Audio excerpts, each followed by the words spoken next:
సినీ కార్మికులు ఏదైతే ధర్నా చేపట్టారో నిన్న ప్రొడ్యూసర్స్ అందరూ కూడా ఒక మీటింగ్ పెట్టుకొని వాళ్ళకి ఎంతవరకు పెంచాలి, ఏదైతే వీళ్ళు 30% పెంచాలి అని డిమాండ్ చేయడం జరిగిందో మరి ఎవరెవరికి ఎంత పెంచాలి అన్నదైతే ఒక క్లారిఫికేషన్ రావడం జరిగింది. నిన్న ప్రెస్ మీట్లో కూడా ఇదే విషయాన్ని డిస్కస్ చేయడం కూడా జరిగింది. అయితే మరోపక్క చిరంజీవి గారు కూడా ఇందులోకి అంటే నన్ను లాగొద్దు, ఎలాంటి కార్యక్రమాలు కావచ్చు లేకపోతే ఎటువంటి ఇబ్బంది వచ్చినా క్లియర్ చేయడానికి ఛాంబర్ ఉంటుంది, కానీ నేను ఎటువంటి హామీలు కూడా నేను ఇవ్వలేదు అని మాట్లాడడం జరిగింది.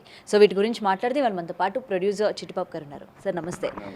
సో కార్మికులు కోరుకున్నట్టు ఏదైతే 30% అన్నారో నిన్న ప్రొడ్యూసర్స్ అందరూ కూడా ఒక కొలిక్ రావడం జరిగింది, ఎవరికి ఎంత పెంచితే మంచిది అని చెప్పి. సో దీని గురించి నిన్న కొలిక్ రాలేదమ్మా, వాళ్ళు చెప్పిన దాన్ని వీళ్ళు ఒప్పుకోలేదు కూడా. ఫెడరేషన్ ఎందుకు ఒప్పుకోలేదంటే వాళ్ళు ఏదో కంటి తుడుపు చర్యలాగా అన్నారని వాళ్ళ ఫీలింగ్. 22,000 పై ఉండే వాళ్ళకి 15%, మళ్ళీ వచ్చే సంవత్సరం 5%, అలాగే 1,000 లోపు ఉండే వాళ్ళకి ఇప్పుడు 20%, వచ్చే సంవత్సరం ఏమీ లేదు, ఆ తర్వాత సంవత్సరం 5%. ఇవన్నీ వాళ్ళు అడుగుతుంది. It is a promise by the chamber.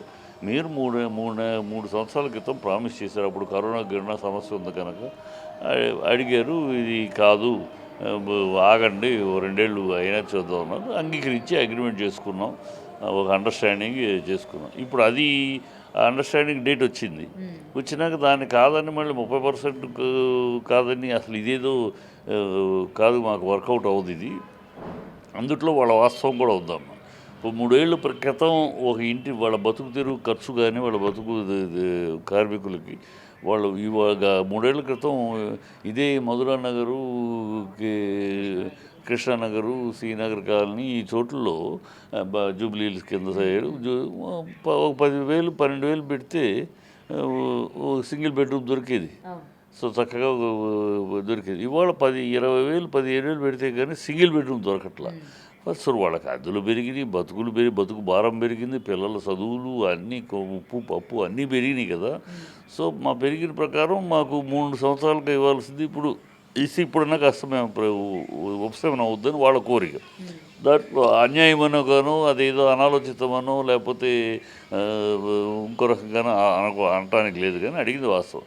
ఇప్పుడు పరిస్థితి ఇక్కడ తేడాగా ఉంది. ఇండస్ట్రీలో అంత ఖర్చులు పెట్టే పరిస్థితి చిన్న సినిమాలు అంటే ఏంటి, చిన్న సినిమాలు మెయిన్.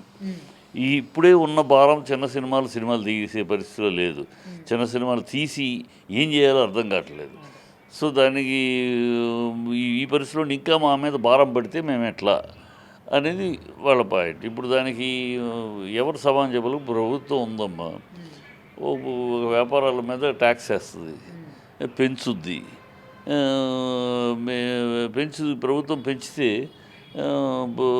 వాళ్ళు కనుక వ్యాపారం చేయలేము మేము అంటే ఏమంటుంది ప్రభుత్వం, మానుకో, అంతే కదా.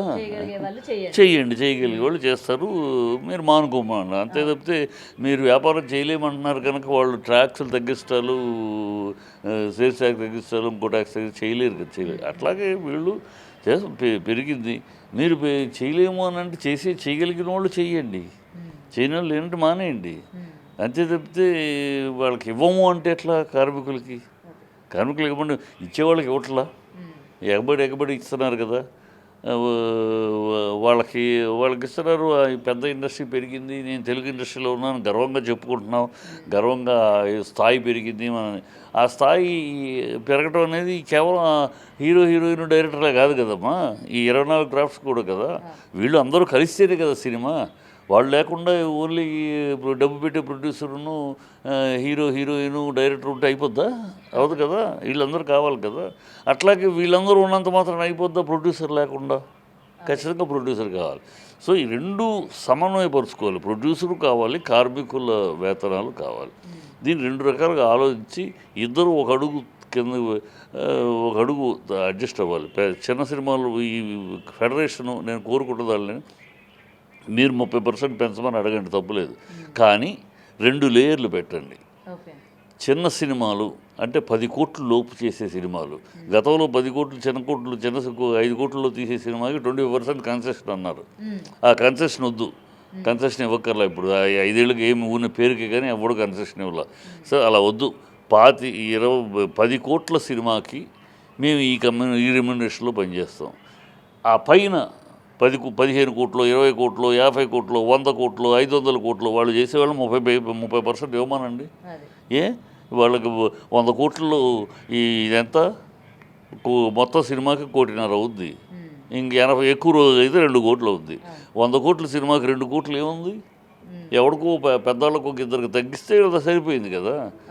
సో అక్కడే మాత్రమే మాట్లాడలేము, అక్కడ వాళ్ళ డిమాండ్ కనుక మాట్లాడలేము.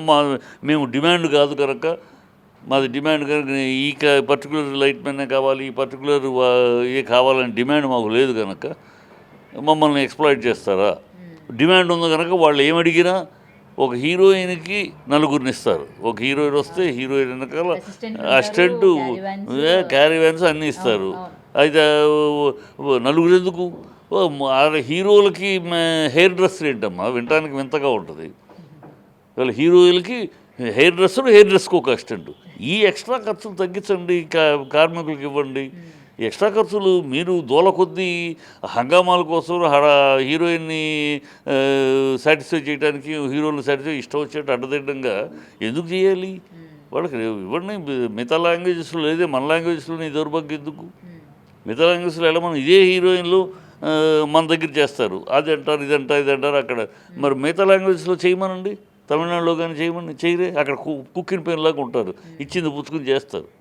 మనకెందుకు అది లేదు? మనకు అలసత్వం మనం ఎందుకు చూపిస్తున్నాం? సో ఎక్కడ కంట్రోల్ చేయాలి? కాస్ట్ పెరుగుతుంది, ఎక్కడ కంట్రోల్ చేయాలి అది వదిలేసేసి కార్మికులకు పెట్టే ఒక ముద్ద కోసం ఇంత హంగామా ఏంటమ్మా? కార్మికులు పెట్టే ఒక ముద్ద కోసం అది ఆలోచించాలి. కార్మికులు కూడా మీరు అడుగుతున్నప్పుడు ఈ 2 లేయర్లు చెప్పండి. మేము చిన్న సినిమాలు ఇలాగే చేస్తామండి. చిన్న సినిమా, పెద్ద సినిమా ఎవరు డిసైడ్ చేస్తారు? Chamber decide. ఎవరైనా సినిమా తీసే ముందు వాళ్ళ బ్యానర్ రిజిస్టర్ చేయాలి. బ్యానర్ రిజిస్టర్ చేసుకునేటప్పుడు ఏ రేంజ్ సినిమా, ఇది A1 గ్రేడా, B1 గ్రేడా, ఏ క్లాసా, బి క్లాస్ అంటే తక్కువ అని కాదు, హై బడ్జెట్, లో బడ్జెట్. లో బడ్జెట్ 10 లక్షల కోట్ల లోపు సినిమాని వాళ్ళు అఫిడవిట్ ఇచ్చి రిజిస్టర్ చేసుకున్నారు. సో వాళ్ళకి ఆ సర్టిఫికేట్ ఇస్తారు, దాని ప్రకారం వాళ్ళు ఇస్తారు. పెద్ద సినిమా అంటే పెద్ద సినిమా ప్రకారం వాళ్ళు. సో ఈ సిస్టమ్ మీరు ఒప్పుకోండి. అలాగే నిర్మాతలకు కూడా నేను చెప్పేది ఏంటి, నిర్మాతలు మీరు పెద్ద సినిమాలకి పెంచండి. ఈ చిన్న సినిమాను చూపించి డ్రామా వద్దు. అయ్యో పాపం చిన్న సినిమాలు ఏమైపోతాయి, చిన్న సినిమా మీ చిన్న సినిమా సమస్య, మీ చిన్న సినిమాలు చూపించి మీరు ఎస్కేప్ అవ్వద్దు. మేము కోట్లు తింటాం, కోట్లు పంచుకుంటాం మేమే, మీకేమి అనేది చిన్న సినిమాలు చూపించి బూచిని చూపించద్దు. దాని సమస్య అది. మీరు ఇవ్వాల్సింది, ఇవ్వగలిగిన స్తోమత ఉంది మీకు ఇవ్వండి. 100 కోట్ల సినిమా తీసేవాడు కార్మికుడు 400 పెంచడానికి ఏంటమ్మా? పెంచండి. 400 కాకపోతే 3 సంవత్సరాలకి 1000 రూపాయలు పెరుగుద్ది. ఏంటి? ఇప్పుడు పెద్ద సినిమాలు ఉన్నప్పుడు కూడా కార్మికులకి అదే 2000, అదే 2000. అంతేగా మరి. అది పెద్ద సినిమా పెరిగినా కూడా అంతే. పెరిగినా కూడా అంతే. మీరు పెద్ద సినిమాలకు ఇవ్వండి, వాళ్ళకి చిన్న సినిమాలు చేస్తారు శుభ్రంగా, వాళ్ళు ఇండస్ట్రీ బాగుంటుంది. మేము దోచుకుంటాం, పెద్ద సినిమా వాళ్ళు మేము రూపాయి తీయం, మీరేమో ఖర్చు పెడతామనంటారు, ఖర్చు పెట్టానంటారు, తీస్తారంటారు, మళ్ళీ ప్రభుత్వం దగ్గరికి అడుక్కుంటారు, బ్లాక్లో అమ్ముకుంటానికి పర్మిషన్ ఇవ్వమంటారు, ఎక్కువ రేట్లకు అమ్ముకోవడానికి అని అడుక్కుంటారు ప్రభుత్వాలని.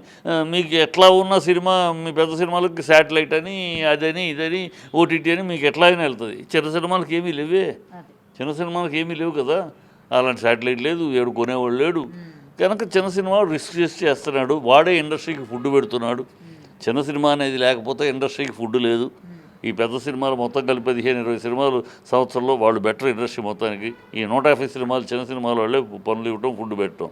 సో కనుక వాళ్ళని కాపాడాలనే పాయింట్ అందరి మనసులో ఉంది కనుక దాన్ని ఆసరాగా తీసుకుని మీరు అది చూపించి మీరు ఎస్కేప్ అవ్వద్దు.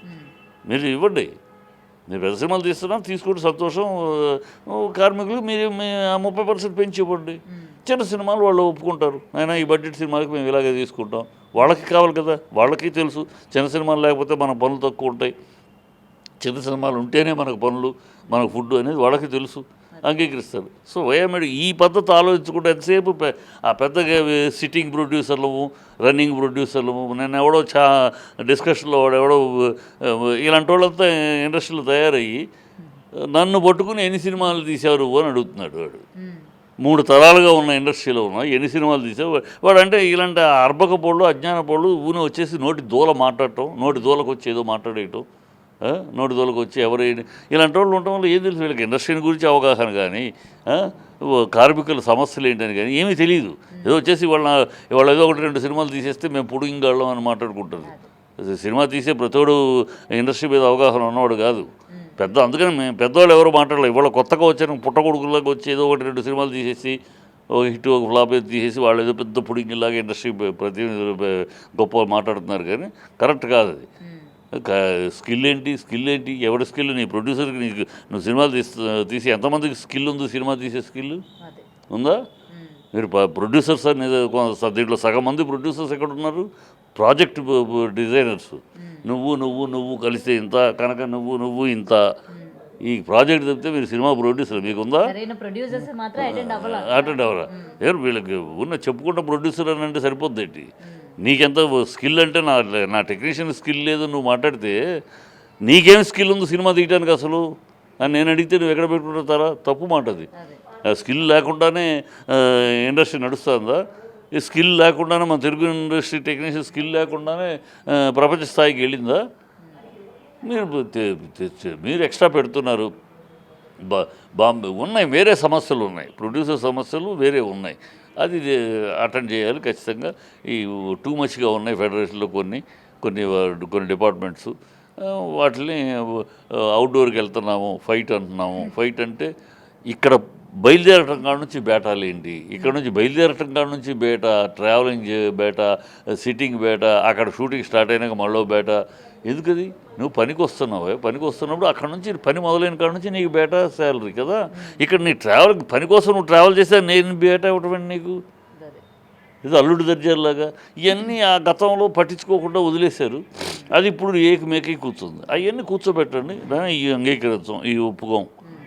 మీరు షూటింగ్ అప్పుడు అంతే. షూటింగ్ మీరు బయలుదేరి వస్తారు కనుక ఇంటి నుంచి హైదరాబాద్ నుంచి బయలుదేరడానికి రాజమండ్రికి నేను ఫ్లైట్ టికెట్లు కుదరదు, మీరు రావాలి అంతే. మేము టికెట్లు బుక్ చేస్తాం, రావాలి అదే. మీ బేటాలు ఇవ్వం. ట్రావెలింగ్ బుక్ చేసే పని మాది బాధ్యత. అందుకని మీకు బేటాలు శాలరీలు ఖాళీగా ట్రావెలింగ్లో కూడా ట్రావెలింగ్ బత్తా ఇవన్నీ కుదరదు అని చెప్పాలి. అవి చెయ్యి. అలాంటివి ఉన్నాయి కొన్ని, కాదంటలా. అది ఖచ్చితంగా సరిదిద్దాల్సిన అవసరం ఉంది. ఈ స్టంట్ మాస్టర్ వస్తే ఆయన స్టంట్ మాస్టర్కి ఒక మేనేజర్ ఏంటి, ఒక స్టంట్ మాస్టర్ అసిస్టెంట్ ఉంటారు. ఇప్పుడు టవల్ పట్టుకుంటానికి ఒక అసిస్టెంటు, గొడుగు పట్టుకుంటానికి ఒక అసిస్టెంటు. ఏమి ఎంత విచ్చలవిడిగాను వాటిలన్నీ కంట్రోల్ చేయండి. కార్మికులు వాళ్ళ పొట్ట మీద వాళ్ళకు ఒక ముద్ద పెట్టడానికి ఎంత తతంగా ఏంటి? అది కరెక్ట్ కాదు. ఖచ్చితంగా కార్మికులు అడిగేదానిలో న్యాయం ఉంది. కార్మికులు అందుకనే చెప్తున్నాను, ఈ సమస్యలో ఇద్దరు పక్కన న్యాయం ఉంది. నిర్మాతల పక్కన కార్మికుల పక్కన న్యాయం ఉంది, సమస్య ఉంది. సో ఇద్దరు రెండు ఆలోచించుకుని చేయాల్సిన పని. అది సమన్వయంగా కూర్చోబెట్టి మాట్లాడాలి. పాప చిరంజీవి గారు ఎందుకన్నారంటే, చిరంజీవి గారి చేతిలో ఆయన నిర్ణయానికి కంట్రోల్లో ఉండగలిగే సిచ్యువేషన్ కాదు. ఎందుకంటే ఈ అన్ని సంస్థలు 24 క్రాఫ్ట్స్ అందరూ కలిసి మాట్లాడి చేసుకుని అందరూ అంగీకారంతో చేయాలి. ఆయన చెయ్యండి అంటే చేసే పరిస్థితి కాదు. గతంలో ఏంటంటే దాసరి గారు అంటే అసలు ఇంత దూరం మొదలకుండా దాసరి గారు, రామానాయుడు గారు వీళ్ళందరూ, ఎంఎస్ రెడ్డి గారు వాళ్ళు పెద్దవాళ్ళు కనుక, వయసులోని పెద్దవాళ్ళు వీళ్ళందరూ కనుక వాళ్ళు కూర్చొని పిలిచేవారు. ఈ కార్మిక నాయకులను అందరినీ పిలిచి కూర్చోబెట్టి ఆయన ఇంటికి పిలిచి కూర్చోబెట్టి మాట్లాడి ముదరకుండా ముందే సొల్యూషన్ అని చెప్పి చేసేవారు. ఇప్పుడు సొల్యూషన్ చెప్పడానికి ఆ పెద్దరికం చిరంజీవి గారు తీసుకున్నారు. కానీ బట్ ఆయన పాపం ఎవరిని సమర్థిస్తాడు? ఆయనలో ప్రొడ్యూసర్ ఉన్నాడు, ఆయనలో ఆర్టిస్టు ఉన్నాడు కదా. ఇప్పుడు ఇటంటే విడవమంటే పాము కోపం పాపం ఆయన మధ్యలో ఇరుక్కుని ఆయన మొదటి నుంచి ఒక రకంగా ఉండిపోయారు. సడన్గా ఇప్పుడు ఆయన పెద్ద సీనియర్ అని చెప్పి ఆయన దగ్గరికి వెళ్ళారు. కానీ అది చాలా ఇబ్బందికరంగానే ఉంటుంది పాప ఆయనకి. అందుకనే ఆయన ఏమి స్టేట్మెంట్ ఇవ్వకుండా అదే ఆయనతో ఆయన పాప అలాంటి వాళ్ళకి బాధ ఏంటంటే ఆయన దిగ్గానే ఆయన ఇచ్చేశారు, హామీ ఇచ్చేశారు. ఆయన ఏమి ఇవ్వలా పాపం. మీతో మాట్లాడాను, వాళ్ళతో కూడా మాట్లాడినాక 3 రోజులు టైం ఇస్తాను, తర్వాత సర్దుకుముంతే సరే, లేకపోతే ఆ తర్వాత మాట్లాడతా అన్నాడు. ఆయన చాలా గౌరవంగా మాట్లాడారు. దాన్ని ఇమీడియట్గా ఆయన ఇచ్చేశారు, హామీ ఇచ్చేశారు. 30% పెంచడానికి ఒప్పుకున్నారు. వీళ్ళు ఇష్టం దాంతో ఆయనకి ఇబ్బందికర కదా పాపం. రేపు ఏదైనా తేడా జరిగితే చిరంజీవి గారు అన్నారు మళ్ళీ మాట తప్పారు ఇవన్నీ వస్తాయి. అవును. సో అందుకని ముందు స్టేట్మెంట్ ఇచ్చేసాడు, ఆయన ఎక్కడ ఎవరికి ఏమీ అవ్వలేదు, నా హామీ ఇవ్వలేదు అని. అది వస్తుంది, అది నార్మల్ అనుకో, అది తట్టుకోవాలి. ఆ సీట్లో కూర్చోవాలంటే, ఆ పెద్దరిగా సీట్లో కూర్చోవాలంటే ఇవన్నీ తట్టుకునే ఆయన డెలికేట్ మనిషి పాపం. చిరంజీవి గారు చాలా డెలికేటు. ఆయన హ్యాపీగా లక్కీగా అందరితో మంచిగా ఆయన ఒక మాట ఎవరన్నా అంటే కూడా చిన్న మాటలు కూడా తట్టుకునే మనస్తత్వం కాదు, కొంచెం చాలా సున్నితంగా ఉంటాడు. ఆయన ఎవరిని పరుషంగా మాట్లాడు. ఎవరన్నా ఆయన ఒక మాట పరుషంగా మాట్లాడితే మరి డైజెస్ట్ చేసుకోలేడు, ఏదో అన్నాడు ఆయన పట్టించుకోలేడు, ఆయన అని వదిలేయలేడు. బయటికి మాట్లాడకపోయినా, కౌంటర్ మాట్లాడకపోయినా మనసులో బాధపడుతూ ఉంటాడు. సో మన మొదటి తెలుసు కనుక కొంచెం సున్నిత మనసు కూడా. సో ఆయన ఇవన్నీ తట్టుకుంటానికి కష్టమే, అందుకని స్టేట్మెంట్ ఇచ్చాడు. బట్ ఏదైనా ఆయన పాయింట్ పక్కన పెడితే ఆయన అంతా అయ్యి ఆయన పేరు మీద బయటకు వచ్చేది సంతోషమే. సీనియర్గా బాలకృష్ణ కూడా ఉన్నాడు, బాలకృష్ణ సపోర్టివ్గా ఉంటాడు. ఇంకా ఎవరైనా సపోర్టివ్గానే ఉంటారు ఈ విషయ పరిష్కారానికి. కనుక ఇందులో ఆధిపత్యం ఎవరు పెద్ద ఎవరు చిన్న అనేది అనవసరం మాట, అది కలగకూడదు. నేను మీడియాని కూడా మొన్న ఎవరు అడిగితే మళ్ళీ ఆయన ఏంటి మోహన్ బాబుకి వస్తారా, ఈ పిచ్చి కెలుకుడు వద్దండి. అది ఇప్పుడు అది వేరే ఇష్యూ మీద వాళ్ళిద్దరు ఆయన మాట్లాడాడు, ఆయన ఖండించాడు, అయిపోయింది అది. ఇవాళ మళ్ళీ మీరు కెలికి లేనిపోని కాంట్రవర్సీలు తయారు చేయొద్దు దయచేసి. పుండు మీద కారం చల్లినట్టు జరుగుతున్న సమస్య వేరు. ఆయన దగ్గరికి వెళ్ళారు, ఆయన ఎవరన్నా అన్నారా? అందరూ సుముఖంగా ఉన్నారు కదా, ఎవరు మాట్లాడలేదు కదా. చిరంజీవి గారు ఏంటి అని ఎవడు అనలేదు కదా. నాళ్ళలో సీనియర్ అయిన వాడు ఉన్న హీరోలు, బతికున్న హీరోలో సీనియర్ అయిన కనుక ఆయన టేకప్ చేయమన్నారు, చేస్తా ఉన్నాడు అంతే. సో అది ప్రొడ్యూసర్లు కార్మికులు ఇద్దరూ ఒక మెట్టు దిగి ఒక మెట్టు ఎక్కాలి, అది సిచ్యువేషన్. ఇది అర్థం చేసుకోవాలి. Thank you sir. For more videos like this, subscribe Big TV channel.